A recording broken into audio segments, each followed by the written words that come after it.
The clouds hung low over the city that Tuesday afternoon, promising more rain.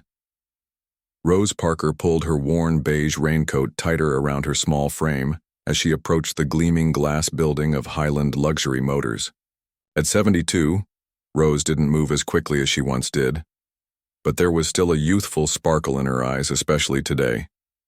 She had a secret that made her heart feel light despite the gloomy weather. Last week, Rose had received a letter that changed everything. Her brother Thomas, who had moved overseas 30 years ago and made a fortune in international shipping, had passed away. To Rose's complete surprise, he had left her a substantial inheritance. Rose and her husband George had never struggled financially. They had saved carefully throughout their careers as teachers, but they'd never known luxury either. As Rose stepped through the automatic doors into the showroom, she felt like she had entered another world. The polished marble floors reflected the soft lighting that showcased the vehicles, making each car look like a sculpture in a museum. The air smelled of leather and some kind of fancy air freshener that reminded Rose of the expensive department stores she rarely visited. She took off her rain hat, tucking it into her pocket, and smoothed down her silver hair. Rose knew she didn't look like their usual customer. Her clothes were clean but clearly well worn, chosen for comfort rather than style. The salespeople, all dressed in crisp suits and perfect hairstyles, glanced at her and then away, continuing their conversations or tapping on their phones. Rose didn't mind being ignored at first. She wanted to look around anyway. She walked slowly around a midnight blue sedan with a three-pointed star on the hood. It was beautiful, elegant without being flashy, just like George. After 50 years of marriage, Rose still wanted to see his face light up with joy, and she knew this car would do exactly that. She ran her fingers lightly over the smooth paint. George had mentioned this exact model months ago when they'd seen one on the road. "Now that's a fine automobile," he had said with unusual admiration. George rarely showed interest in material things, which made his comment stick in Rose's memory. After circling the car twice, reading the information card, and even sitting inside when a salesman briefly left the door open after showing it to another customer, Rose decided this was the one. She looked around for someone to help her, but nobody approached. Finally, Rose walked up to a desk where a young man in his 30s sat typing on a computer. His nameplate read, "David Thompson, Sales Manager." He didn't look up when she stood in front of his desk, so Rose gently cleared her throat. "Excuse me, young man," she said with a warm smile. "I'm interested in that blue sedan over there. Could I take it for a test drive today?" David looked up, his eyes quickly scanning Rose from head to toe. The friendly customer service smile he had ready never quite made it to his face. Instead, his expression shifted to something between amusement and irritation. "Ma'am," he said, his voice carrying a hint of a condescending tone that people sometimes used with the elderly. "That vehicle you're pointing to is our E-Class Premium. It starts at $85,000 before any additions." Rose nodded. "Yes, I saw the price on the card. It's exactly what I'm looking for." David laughed lightly, the kind of laugh people use when they think someone has misunderstood something simple. He stood up, straightening his designer tie. "Perhaps I can direct you to our certified pre-owned section, or maybe our economy dealership across town would be more suitable for your budget. They have some nice compact cars starting around $20,000. Rose felt her cheeks grow warm, but she kept her voice steady. "I'm not interested in a used car or an economy model. I'd like to test drive that blue sedan, please." By now, two other salespeople had drifted closer, exchanging glances with David. A few customers browsing nearby were watching the interaction with uncomfortable expressions. "Look," David said, lowering his voice but not enough. "We get this. A lot. People come in to sit in the nice cars, take pictures, pretend they're shopping. But my team works on commission and we need to focus on serious buyers." "I am a serious buyer," Rose said, her voice starting to shake slightly. "I have the means to purchase that car today if I like how it drives." David's smile tightened. "Ma'am, no offense, but these vehicles are for a certain type of client. The insurance alone would probably be more than your monthly housing costs." He gestured toward the door. "I'm going to have to ask you to stop wasting our time. We have qualified customers to attend to." A young couple looking at a nearby convertible quickly turned away, clearly embarrassed by what they were witnessing. An older gentleman across the showroom frowned, shaking his head slightly. "I don't understand," Rose said quietly. "Why won't you show me the car?" "Because," David said, taking Rose's elbow and gently but firmly guiding her toward the exit. "People who can afford these cars don't wear 10-year-old raincoats and scuffed shoes." His voice was low but deliberate. "They don't clip coupons or ride the bus. They're successful people who have earned their way into luxury. Are we clear now?" Rose pulled her arm away from his grip. She stood a little straighter, summoning the dignity she'd carried through decades of teaching unruly teenagers. "Crystal clear, young man. Thank you for the education." As she stepped back into the rain, which had started falling harder now, she could hear David saying something to his colleagues, followed by muffled laughter. The automatic doors closed behind her with a soft hiss, like the building itself was sighing with relief at her departure. Rose didn't cry until she was safely inside her car, a reliable but ordinary sedan they'd owned for 12 years. She sat there watching the rain streak down the windshield, mixing with the tears on her cheeks. The small box in her purse contained the bank draft she'd brought to make a deposit on what was going to be the biggest surprise she'd ever given George. She started the engine, thinking about how to tell her husband what had happened. Rose wasn't concerned about the car anymore. There were other dealerships. What hurt more was being judged, dismissed, and humiliated simply because of how she looked. What those people at Highland Luxury Motors didn't know about Rose Parker could fill a book, and tomorrow they were going to read the first chapter. Rose drove home slowly, her windshield wipers pushing away rain and tears. The beautiful surprise she had planned for George was ruined. Not the gift itself. She could still buy a car somewhere else. But the joy of the experience. That salesman, David, had taken something special from her with his cruel words and mocking eyes. By the time Rose pulled into the driveway of their modest 2-story home, the home where they had raised 3 children and hosted countless neighborhood gatherings, she had stopped crying. Their house wasn't fancy, but it was paid for, comfortable and filled with 50 years of memories. George was in the kitchen when she came in, stirring something that smelled like his famous vegetable soup. At 75, he moved a bit slower than in his younger days, but he still stood straight and tall. His hair had turned from dark brown to silver over the decades, but his warm eyes hadn't changed a bit. Those eyes now looked up with concern when he saw Rose's face. "What's wrong, Rosie?" he asked, setting down his wooden spoon and wiping his hands on a dish towel. "You look like you've had a rough day." Rose hung up her wet raincoat and sat down at their kitchen table. "I tried to do something nice today, and it didn't go well," she said. George poured her a cup of tea and sat down across from her. "Tell me about it." So Rose did. She told him about Thomas's unexpected inheritance, her plan to surprise George with a dream car, and the humiliating experience at Highland Luxury Motors. As she spoke, she watched her husband's expression change from concern to disbelief to anger. "They treated you like that?" George's voice was quiet, but Rose recognized the tone.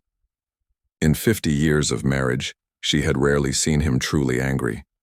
He was the calm one, the peacemaker, but when someone hurt his family, especially Rose, a different side emerged. "It's fine," Rose said, reaching for his hand. "I'll find another dealership." George shook his head. "It's not fine. That young man had no right to judge you or speak to you that way." He squeezed her hand. "What was his name again?" "David Thompson. He's their sales manager." Rose sipped her tea. "I just wanted to see your face when you saw that beautiful car. I know how much you liked it when we saw one on the road last month." George's eyes softened. "Oh, Rosie, you were going to buy me a car? With your brother's money?" Rose nodded. "I thought we could enjoy some luxury in our golden years. Thomas would have wanted that. He always said we were too practical." George chuckled. "Your brother never understood that we chose our simple life. We could have had more, made different choices." It was true. Few people knew that George Parker had once been offered partnerships at prestigious financial firms after getting his MBA. Instead, he had chosen to teach economics at the local high school, believing he could make a bigger difference by educating young people about money. Rose had supported that decision completely, continuing her own teaching career and raising their family. They had made good investments over the years, lived within their means, and quietly built a comfortable nest egg. Thomas's inheritance had been a surprise windfall, not a necessity. But people like David Thompson couldn't see past an old raincoat and sensible shoes. George stood up suddenly. "I need to make some calls." "What for?" Rose asked. "First, I'm going to call Frank Chen." Rose raised her eyebrows. Frank had been George's star student 30 years ago. Now he owned the largest chain of car dealerships in 3 neighboring states. "Then I'm calling William Johnson." That name made Rose sit up straighter. William was an old college friend of George's who had gone into corporate law and now headed a prestigious firm downtown. "George, what are you planning?" His eyes twinkled with a mischief she hadn't seen in years. "Just a little lesson in customer service."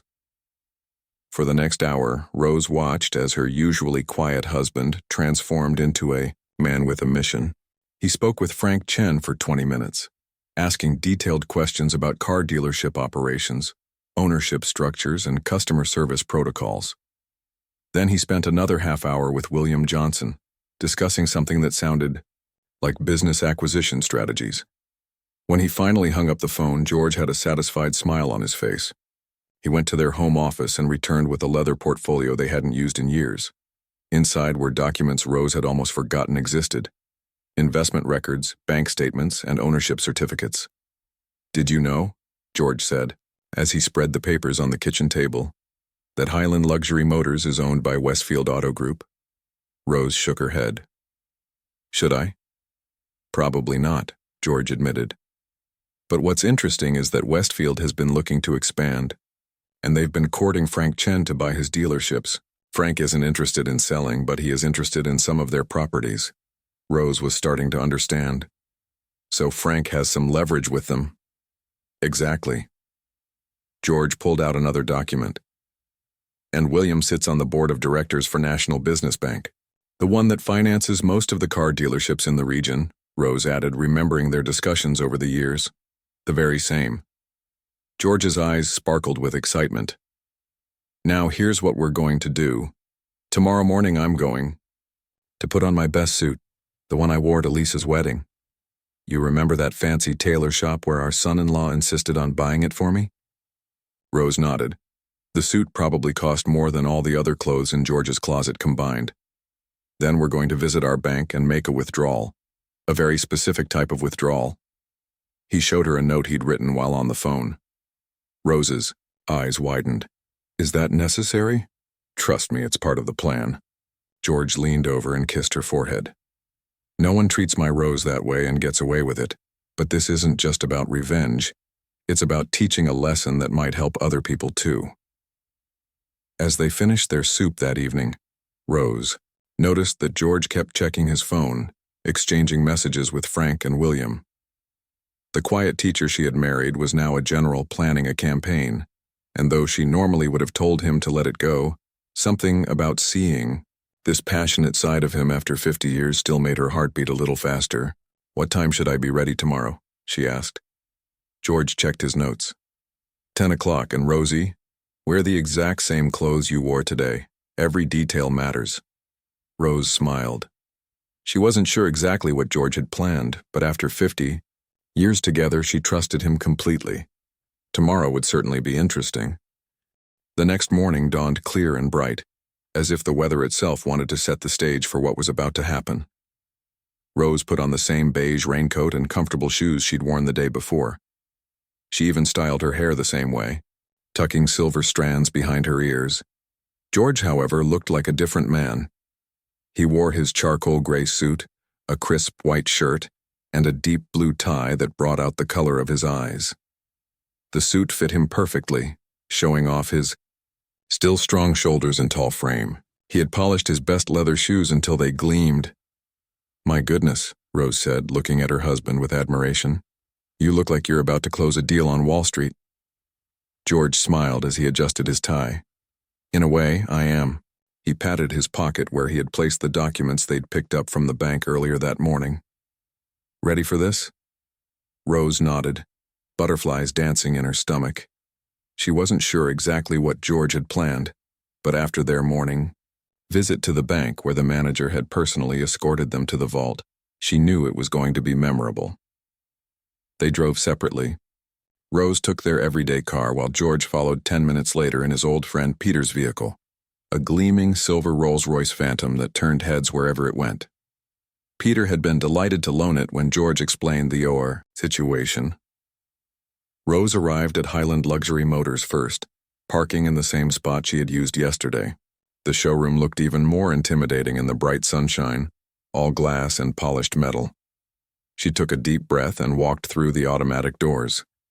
Inside, the scene was much like the day before. Salespeople clustered in small groups, chatting and ignoring her.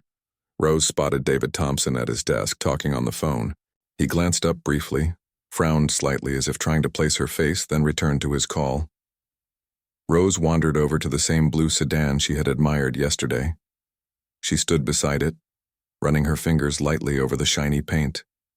A young saleswoman nearby saw her but quickly looked away, perhaps having heard about yesterday's incident. Right on schedule, there was a commotion at the front entrance.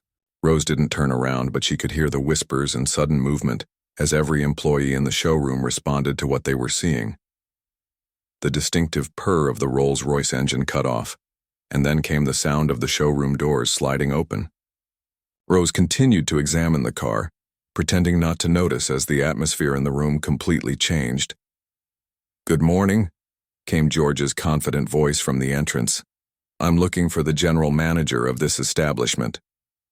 Rose glanced over her shoulder just in time to see a woman in a perfectly tailored suit hurrying forward, hand extended. "Good morning, sir.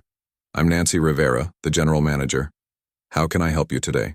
Her voice was warm and professional, clearly recognizing a potential high-value customer when she saw one. George shook her hand firmly. "George Parker. I'm interested in making a significant purchase today." He scanned the showroom, his eyes briefly meeting Rose's before continuing his conversation. "But first, I'd like to discuss an incident that occurred here yesterday involving my wife." Nancy's smile faltered slightly. "Your wife? I'm not aware of any incidents yesterday, but I'd be happy to look into it for you, Mr. Parker." By now, David Thompson had ended his phone call and was approaching, straightening his tie and putting on his best sales smile. He clearly hadn't connected Rose with the distinguished gentleman who had arrived in a Rolls-Royce. "Mr. Parker," David said smoothly, extending his hand. "David Thompson, sales manager. That's a beautiful Phantom you arrived in. Are you looking to add another luxury vehicle to your collection?" George ignored the outstretched hand. "Mr. Thompson, I believe you've already met my wife."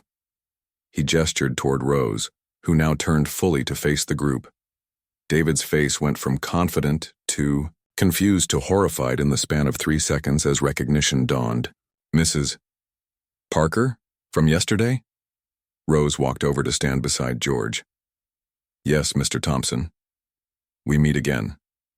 Nancy Rivera looked between them, realization spreading across her face. "What happened yesterday?" she asked, her voice now cautious. Before David could speak, George answered. "My wife came in to purchase a vehicle as an anniversary gift for me. She was prepared to pay in full." He reached into his pocket and pulled out a bank draft, holding it up so everyone could see the amount written on it. Instead, she was insulted, humiliated, and escorted out of the showroom because she didn't look like what Mr. Thompson considers a serious buyer. The bank draft trembled slightly in the air conditioning, but the 6-figure sum printed on it was clear to everyone nearby. Several salespeople who had drifted closer to listen suddenly found great interest in their shoes. David's face had turned pale. "Sir, there must be some misunderstanding.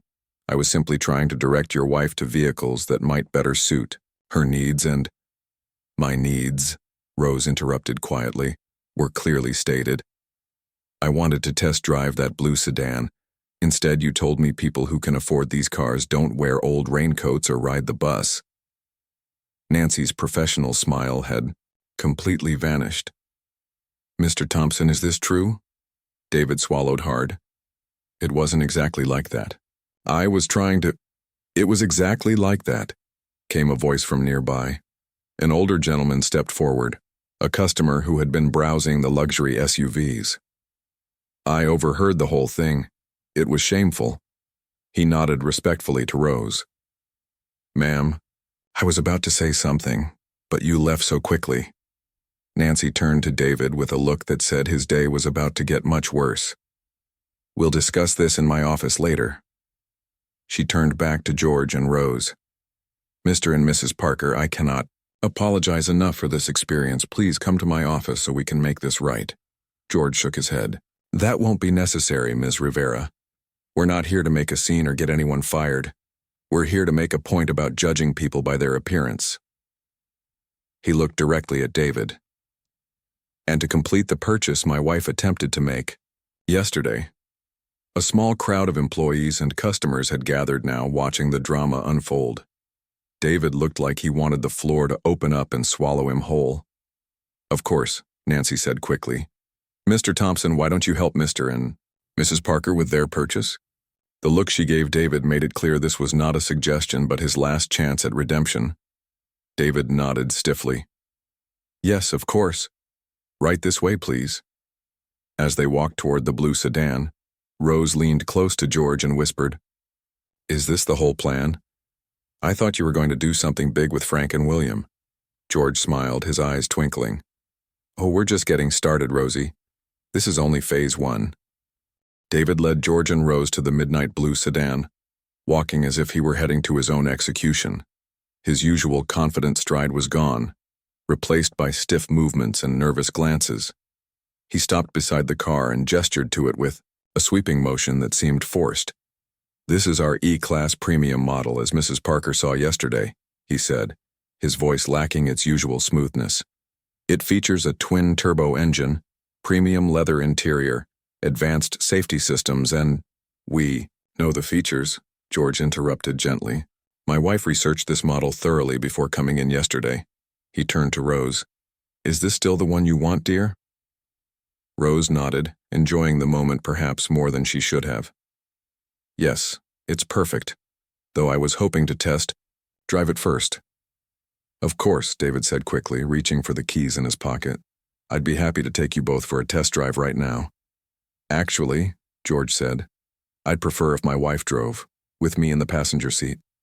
"You can sit in the back, Mr. Thompson." David's forced smile twitched but held. "Certainly, sir." As David went to retrieve the temporary plates for the test drive, Nancy Rivera approached them again. "Mr. Parker, while they're preparing your car, could I have a word in private?" George nodded and followed her to a quiet corner of the showroom. "Want to personally apologize again for your wife's experience," Nancy said, keeping her voice low. "This is not how we train our staff to behave." "I appreciate that," George replied, "but I'm curious, how do you train them?" Nancy seemed taken aback by the question. "Well, we emphasize customer service and respect, of course." "Do you teach them how to identify serious buyers?" George pressed. Nancy hesitated. "We do discuss recognizing potential high-value clients, yes. It helps our sales team focus their energy efficiently." "And what signs do you tell them to look for?" George's voice remained pleasant, but his eyes were sharp.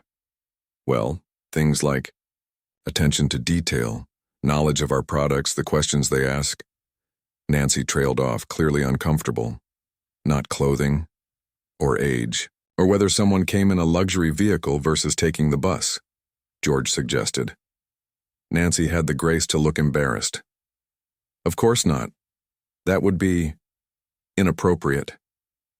"Yet it happens," George said simply.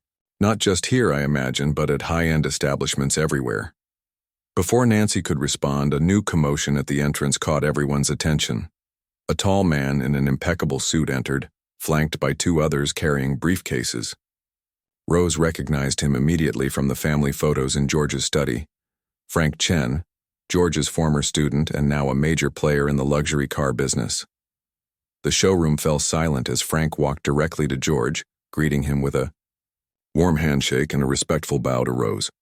Mr. Parker, Mrs. Parker, Frank said loudly enough for everyone to hear. So good to see you both again. I hope I'm not interrupting. Not at all, Frank, George replied. We're just about to test drive a car. Nancy rushed over, her professional mask firmly back in place. Mr. Chen, what an unexpected pleasure. Had I known you were coming, I would have prepared. This isn't a scheduled visit, Ms. Rivera, Frank said politely but firmly. I'm here at Mr. Parker's request. He gestured to the men with him. My legal team has some documents to discuss with you regarding the potential acquisition we've been negotiating with Westfield Auto Group. Nancy's smile froze. Acquisition? Frank nodded. Yes, the offer to purchase Highland Luxury Motors and 2 other dealerships in your group. Didn't your corporate office inform you? We've been in talks for months. The color drained from Nancy's face. No, they don't always share that information with us until it's finalized. Well, Frank continued smoothly, after hearing about Mrs. Parker's experience here yesterday, I'm reconsidering my offer. He turned to one of his lawyers. Andrew, please share the amended proposal with Ms. Rivera. The lawyer handed Nancy a thick folder.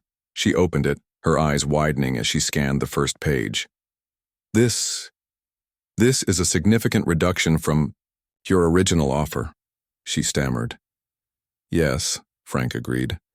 The new figure reflects my concerns about the current sales practices and customer service standards. My brand cannot be associated with establishments that judge customers by their appearance rather than treating everyone with respect. By now, several employees had edged closer, straining to hear the conversation. David returned with the keys and temporary plates, looking confused at the new development. Nancy closed the folder with shaking hands. Mr. Chen, surely one isolated incident doesn't warrant this kind of response. We can certainly address any concerns about our training. And one incident that you know of, Frank corrected her. How many others have simply walked away without saying anything?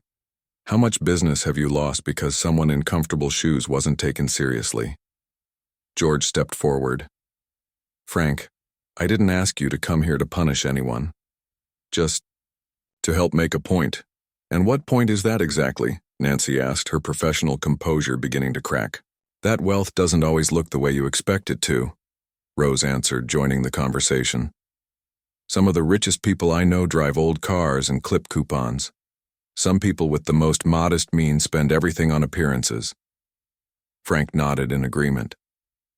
The Parkers helped me understand that when I was just a teenager working part-time at the local grocery store, they saw potential in me that others missed because I was just a kid bagging groceries. Just then, the other lawyer's phone buzzed. He checked it and whispered something to Frank, who smiled and turned back to the group. Perfect timing. I believe Mr. Johnson has arrived. All eyes turned to the entrance again as William Johnson, tall, distinguished, and carrying a leather portfolio, entered the showroom. He spotted George immediately and walked over to join them.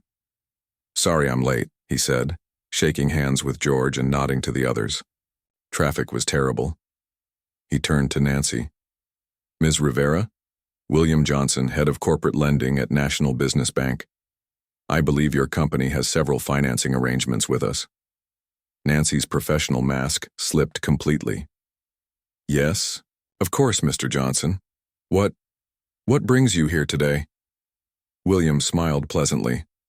Just a routine review of our client relationships, particularly in light of this new information about customer service standards. He glanced at the folder in Nancy's hands. I see Frank has already shared his thoughts on the matter. The message was clear to everyone. This wasn't just about one elderly woman being dismissed by a salesperson. This was about a business that might lose a lucrative acquisition offer and its banking relationship all at once. David Thompson stood frozen beside the blue sedan, the keys dangling limply from his hand, as he watched his career and his dealership's future hang in the balance. Nancy Rivera looked from Frank Chen to William Johnson, then to George and Rose, her face pale with worry. The showroom had gone completely silent. Even customers browsing cars had stopped to watch the drama unfold. Perhaps we should continue this discussion in my office, Nancy suggested weakly. George shook his head. Actually, I think right here is perfect. He turned to address everyone in the showroom. I want to be clear about something. My wife and I didn't come back today for revenge. Rose nodded in agreement. We came to make a point about how people treat each other. George put his arm around Rose's shoulders. You see, 50 years ago, Rose and I made a choice. I had offers from Wall Street firms that would have made us very wealthy very quickly. Instead, we both became teachers because we believed we could make a bigger difference that way. But we were careful with our money, Rose added. We saved. We invested, wisely. And we lived simply not because we had to, but because we wanted to. And along the way, George continued, we learned that you can never tell someone's worth or their wealth by looking at their clothes or their car, or even their age. David Thompson stood nearby, keys still in hand, looking thoroughly miserable. Mr. Parker, Mrs. Parker, I am truly sorry for how I treated you yesterday, he said, his voice heavy with regret. I was wrong, completely wrong. Yes, you were, George agreed, but his tone wasn't unkind. The question is, what will you learn from it? Nancy stepped forward, straightening her shoulders. Mr. Chen, Mr. Johnson, I understand your concerns, but I hope you'll give us a chance to make this right. She turned to George and Rose. And I hope you'll accept not just our apology, but our commitment to change. William Johnson exchanged a look with George, then spoke. What exactly are you proposing, Ms. Rivera? Nancy took a deep breath. First, I want to offer the Parkers the car of their choice at our cost. No markup, no dealer fees. That's not necessary, Rose began, but Nancy held up her hand. Please, I insist. But more importantly, I want to completely revamp our training program. She looked directly at David. And I'd like Mr. Thompson to lead that effort. David's head snapped up in surprise. Me? But I'm the one who… Yes, you, Nancy interrupted. Sometimes the people who make mistakes are in the best position to teach others how to avoid them. You understand now what was wrong with your approach, don't you? David nodded slowly. I judged Mrs. Parker based on how she looked, not who she was or what she was actually saying to me. Exactly, Nancy said. And I want every person who works here to understand that. Not just because it cost us business today, but because it's the right way to treat people. She turned to Frank and William. Would that be an acceptable first step? Frank looked at George, who gave a small nod. Frank smiled. It's a start. I'd want to see the details of this new training program, of course. And perhaps regular mystery shoppers to ensure it's being followed. Absolutely, Nancy agreed quickly. William Johnson made a note in his portfolio. National Business Bank would also be interested in reviewing this program. Perhaps it could even become a model for other businesses we work with. For the first time since the confrontation began, the tension in the air started to ease. George turned to David. Now, about that test drive. David blinked, then seemed to remember he was still holding the keys. Of course. Right this way, Mr. and Mrs. Parker. As they walked toward the midnight blue sedan, George whispered to Rose, Was this what you had in mind when you came in yesterday? Rose squeezed his hand. Not exactly, but I have to admit it's been quite satisfying. The test drive went smoothly, with David sitting quietly in the back seat while Rose handled the powerful car with ease. When they returned to the dealership, paperwork was already waiting, with the price adjusted exactly as Nancy had promised. As they completed the purchase, other employees gathered around, watching with new respect as Rose signed her name with a steady hand. An older saleswoman even approached to apologize for not helping her the day before.